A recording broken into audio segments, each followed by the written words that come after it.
The hottest new fragrances, are they worth it? Let's talk about it.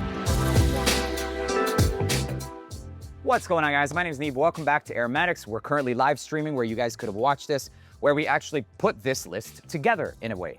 Also recommendations, video ideas, and all that good stuff. And I just realized that this is not on. We're gonna turn that on. We'll be right back after these messages. A few minutes later. All right, so back to the video. These are the newest, the hottest, and some even unreleased fragrances and my experience with them. So let's go ahead and dive into shit. I'm missing Nitro Elixir. It's all right, we'll pop it. There's probably not even pictures. We'll talk about it. Starting off with the last fragrance that I just unboxed right now. I've only had a first impression, but I've gotten a lot of requests for this fragrance. And that's actually why I unboxed it live for a user request. So thank you, whoever suggested it. This is called Historic Sahara. And I have to admit, I was a little disappointed on first impression because it's another Altair clone. But shortly after I recorded that live stream or the first short, I started to realize that it's a little bit off. You know, once I got over the sour of the fact that it's another Altair inspo, I started to see it for what it was.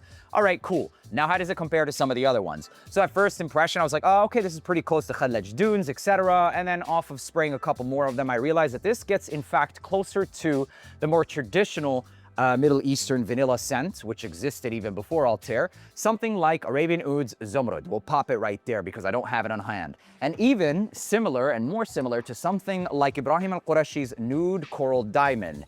Now, what's the difference, you may ask, between this and Altair and this scent profile in general? So the way that this one smells is basically going to absolutely remind you of Altair, except for the fact that the way that it opens up has a lot less citrus. The only other difference is going to be that it has this caramelized style of DNA, so less fresh and also slightly more spiced. That's it, because that's as short as I've lived with it. I haven't tested it on as far as like performance or anything like that, but what I can tell you is that the performance, or the quality of this one opens up pretty damn high quality, and that's it. So whether or not I'm gonna wear this, honestly, I'm not interested to like test it, but I know enough about it.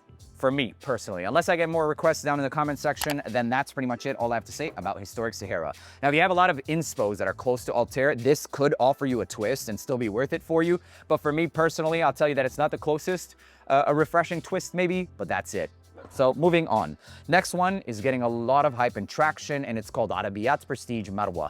An oldie, but a goodie. This is one of the fragrances where it's like the community is speaking about its quality, and the community is bringing its traction and hype more than anything. And this one was a slow hype because of the responses. This didn't establish hype because of just an influencer video or anything like that. This is coming back with amazing reviews, and that is something that I factor in. Let's take Essence de Blanc, for example. That was, in my opinion, the best clone and my favorite one. However, when we're looking at the overwhelming reviews, etc., this one is blowing it out of the water. And I can't ignore the fact that user reaction or response definitely plays a role in my suggestions as well. So while I personally like Essence de Blanc, this one is getting a lot more positive reviews, a lot better feedback, and it is what it is, man. And also, it does come with a heftier price tag, so it's kind of like a coin flop, but it does, in my opinion, capture most of imagination, just a little less on the tea. And that's what some people don't like about Essence de Blanc, is it has a more crisp and aromatic green tea.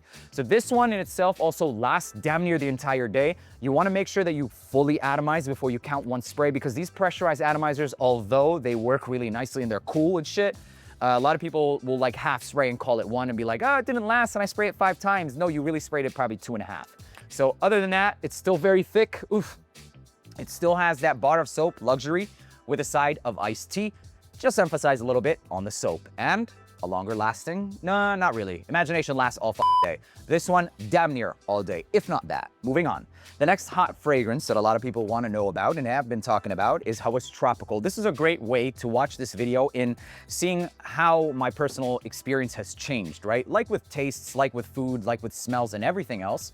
You know, experiences, the more you develop or the more you spend time with a fragrance or a food, your opinions will obviously sway, right? You get over that initial excitement. You get a badass pizza, you're hungry as shit. You eat that sucker, it tastes amazing. Third slice in, you're like, oh, well, I'm never eating pizza again. That's the same case with fragrance, right? It's just another sense of sense, basically, and this one is smell. So this one is Hawas Tropical. On initial impression, I thought this was a great Le Beau Paradise Garden, and I still think that. Now, the one thing that I will say about this is a lot of people are getting it back and they're not like ecstatic about it. I still am because I love Le Beau Paradise Garden. It's fresh, it's bright, it's very uplifting, if you will. It's got also the backbone of something green with a tonka bean combination of coconut. So a tropical fresh fragrance. It's not so much in like the very rich and bold characteristic. Like if you think tropical and you're thinking banana and like guava and papaya, you're thinking wrong. This is a mass appealing designer style of tropical scent. I think it's great. It's not like, whoa, show stopping, but it's really good. And the quality of this, it's damn near beats the Paradise Garden in performance. That's called Hawas Tropical. Next one is by Gulf Orchid. It's called Legacy. So I just finished filming the Clone War. If it's not out yet, then stay tuned. Make sure to subscribe. And like I was saying, this is the best episode to watch for like updates, right? So make sure to follow anyway. But Legacy by Gulf Orchid was a pleasant surprise. I wasn't expecting anything from this brand, considering the fact that I don't have many of their fragrances. And I still remember getting all of their musk collection when they were only doing like musk fragrances. Very similar to that of like Ibrahim al-Qurashi Blueberry Musk, etc. Unfortunately, I left that in my other studio. Wait, let me see.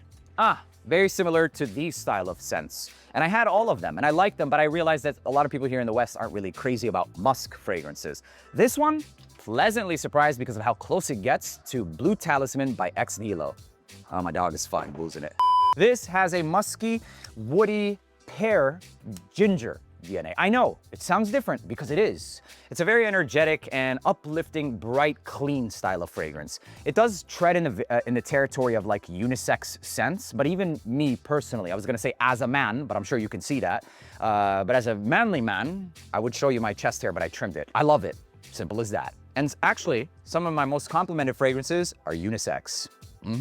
Next one by YSL, it's MYSLF Absolu. Wow. Wow. The scent profile, but fuck, it's a shame. The projection sucks. Longevity is there.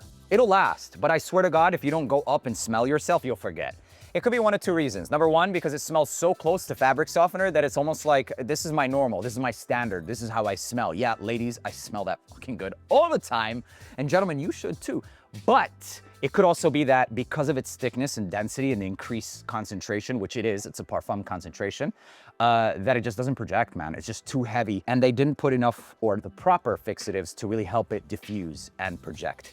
So a scent profile is a fucking 10 for me, okay? I like this one the most out of MYSLF Le Parfum. Le Parfum, I enjoyed it a little bit more than MYSLF, but I wouldn't rate it more because I know mass appeal wise, this was better.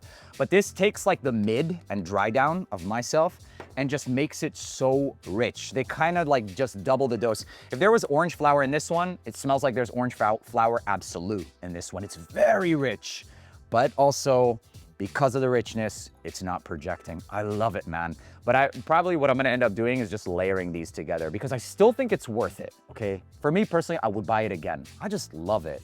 But I also remember the last time I talked about this in the full review, I was mentioning how not really gave me inspiration, but reminded me why I'm doing certain things with my fragrances. And I brought this up in the last video and I'm gonna say it one more time. Like the blue fragrance that I'm coming out with, this fragrance, is in a vein of all of these scent profiles, but there's like, I'm very OCD, right? And there's very specific traits and qualities that I love about these scents that I feel like has never been perfected until almost this, almost. But the projection and shit, especially at the price of like 160, there's no excuse. $160 for a quarter of the price, or no, wait, this one was 100, I don't know, don't quote me for it, but it's expensive, more expensive because of the Absolu, and obviously you're getting more concentration.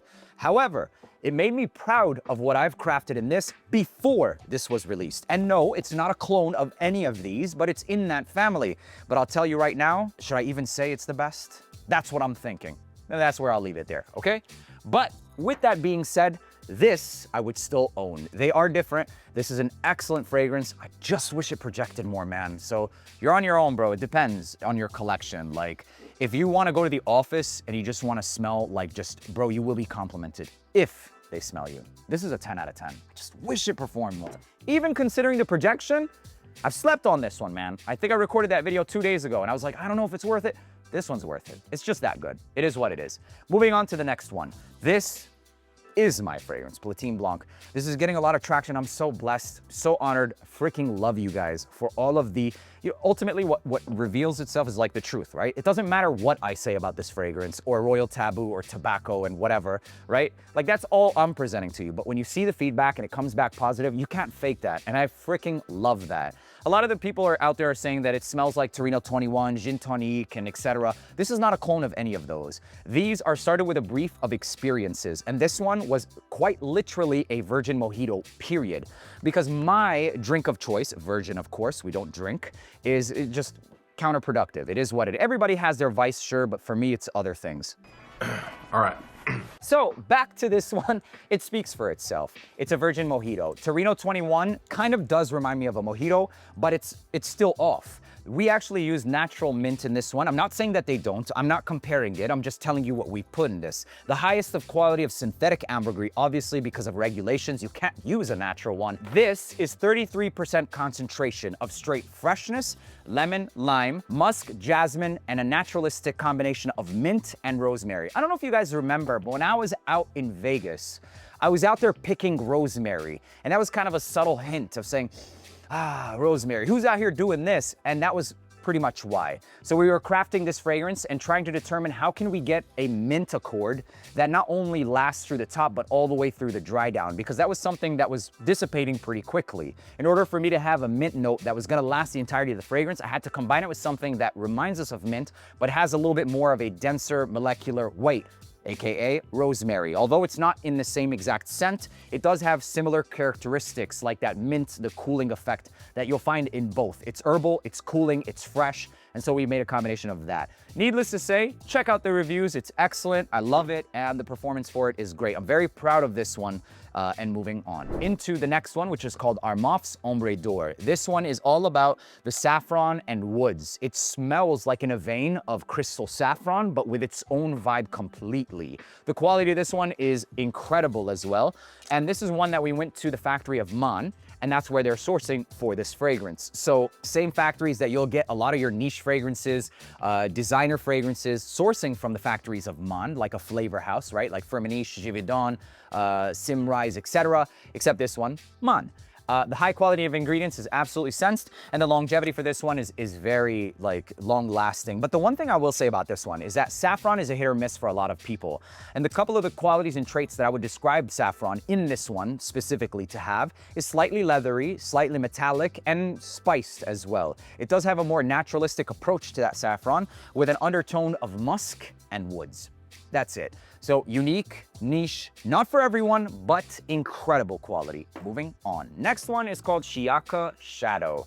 This one's been getting a lot of talk because the first two Shiyaaka fragrances were kind of like pretty pivotal and iconic, especially in the earlier days of fragrance, right? Middle Eastern fragrances. Shiyaaka Blue was that shower gel like, Bleu de Chanel meets Paco Rabanne's Invictus. And then we had the red one, which was an underrated Amouage Reflection Man. And that fragrance in itself did the whole, fabric softener DNA with a little bit more of like a classic touch. The peppers are a little bit too much for my nose personally, but other than that, still really good. So this one veers off of that. It doesn't necessarily have any similarities to any of those DNAs, but in fact has more characteristics to more mass appealing scents. This is inspired by Cobalt Elixir. There's still a freshness to this at the top that develops into something more ambery and sweet. It smells designer. This is something you can wear every single day and transitions also very nicely. The only season I wouldn't say to wear it or rock it to is gonna be like the highest of high heat. But even then, there is enough freshness, and that's pretty much it. I know that a lot of people love Cobalt, although it's a pretty simplistic DNA. It's fresh, a little aromatic, and drying down to something ambery. This one has a more nighttime approach to it. That's still pretty versatile despite the whole nighttime approach. Longevity for this one has never given me less than 6.5 to about 8.5 hours. It's not beastly, but it does perform, and that's pretty much it. Next one is called Champion Goat. So this one is probably not available yet. And I know you guys hate it when we talk about fragrances that are not available. I understand. But my objective is not to just, here, buy this now. It's to talk about what's new in the industry. If not, then how will you know, right? Do you guys want me to just wait until it's available? No. There's a whole world of fragrances out there, and obviously I'm gonna cover them when they come. This has been getting a lot of attention and also comments and questions because of obviously its bottle. Pretty gimmicky, but cute at the same time, and it smells like YSL MYSLF. It smells like a very high quality version of that. So citrus fresh, orange flower, simple as that. There are a lot of other fragrances that are trying to do this DNA as well, but this is, to date, I think, 1 of 3. Will there be a clone war? Absolutely. Am I gonna tell you whether or not this is better or not? Not yet. But I will tell you that this smells pretty high quality and it does last a hell of a long time. How long? At least 6 hours, nothing more, nothing less, you guys. I wanted to give you an introduction and no more detail because of the fact that it isn't A, available, and B, I want to be genuine, like, and actually dive into this a lot longer or more before I give you guys a more descriptive, opinion on this fragrance or my personal facts, right? Moving on to the last one. This is called Royal Blend Sequoia. And this one I think is available on some sites. Do your research or check the links down in the description where you can help support the channel also by using those links. And whenever you do, I get a kickback or commission. We come back, we buy some shit, and we talk about it. So this is supposed to be inspired by, or is inspired by, Angel Share Paradis, that fragrance right there. So the wooden cap is indicative of its scent profile differences. There is more of an emphasis on the oak barrel. There's also, I think, more of this oak moss absolute, if I'm not mistaken. It's been a long time since I've seen the notes, but the main difference is also going to be a loss of some of the richness in that cognac or the mandarin, and the inclusion of a lighter and more diffusive rose and raspberry. Killian himself made a video talking about why they did those inclusions. He did want to give it a feminine touch. These are his words. He also upped the dose because removing of some of those richer scents, or notes, I should say, does kind of make the fragrance a little less performing. So including raspberry, and more than likely it smells like raspberry ketones, so it's more of a diffusive style of raspberry, along with rose, which does not smell like absolute, you definitely have to increase the dosage to get any kind of performance. With that being said, that sucker lasts, but it lasts in a different way. It's not as syrupy, it's not as rich, it's not as cloying, if you will. And I've gotten a shit ton of compliments. However, it is still pretty damn close to the original DNA. Just a lighter, and in my opinion, a better fragrance overall. Now, whether or not it's worth the $150 to $200 increase, that's a whole nother topic. I think it's crazy, but it's still a damn good fragrance. This is officially the first response on the market today, and it smells pretty close. Now, is it exact? Is it like that close? I would personally say that it's not more than 80 to 85% close. And it comes down to the objective quality. If you're using an extrait of raspberry ketones and an authentic or maybe a natural rose, it's almost impossible to recreate it at a certain price. Rose Absolu and some rose materials are some of the most expensive. And raspberry ketones are not that cheap either, especially if you're using it in an extrait dose. We don't really know his exact formula, obviously. But this fragrance gets respectably close, just never really giving you the whole idea. For example, let's just take the new inclusion of the rose and raspberry and put it aside and quantify that at like 100% in this new fragrance. This smells like that entire fragrance, but that new combination, it smells like it's doing it at like a 75 to an 80% concentration. So yes, it smells like it, about 80% close, and that's pretty much it. Are you gonna remember Angel's Share? Yes, in both fragrances. And actually, when I first sprayed it on, the Paradis, I was like, what the fudge is this? I really just spent again for the same fragrance. Once I got over that and realized it was much more about the nuances, I started to enjoy it more. I can absolutely smell the raspberry ketones in this one. There's a little bit more of like this acidic nature to it, which is really nice and actually makes my mouth water. It gives it this tart nature that you won't find in the original Angel Share, and a little bit more of a balance. Overall, I think Paradis is the better fragrance between the two, and overall, this one is better than most of the original Royal Blend. Nero is a beast of its own for me personally, okay? But this one, the next one of Angel Share Paradis. Longevity for this one, I think I've only worn it about 1 or 2 times, and in all honesty, you guys, I didn't pay too much attention. I remember maybe, I can't even give you guys a number. I just remember that it does smell that close, and that's pretty much it. I will be living with these fragrances a lot more. Let me know down in the comment section which ones you're most interested in, so I can put it in that order as the next to wear. I hope you guys enjoyed watching this video. If you're not watching the live stream, I highly recommend you try and catch us on one of those, and I'll see you in the next one. Peace. Oh shit, the phone is dying. We're at 1%. Let's go.